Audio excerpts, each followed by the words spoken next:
So you want to think of the auditor appointment process as being in 3 stages. Stage number 1, we screen the client. We're deciding, is this the sort of client we want?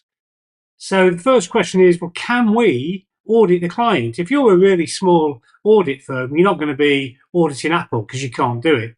So you need to think about, do we have the expertise? Do we have the staff? Will we remain independent?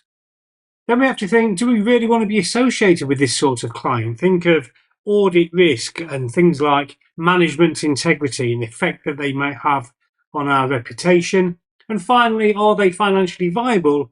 Because we want to make sure that we get paid at the end of the day. So there's 3 things when screening the client yourself.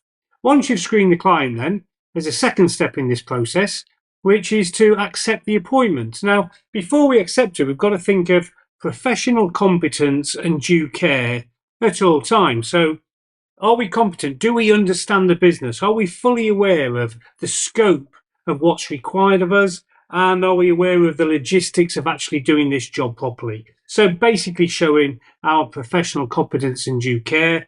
And then the final stage is really kind of like the professional appointment stage, where we speak to the current auditor.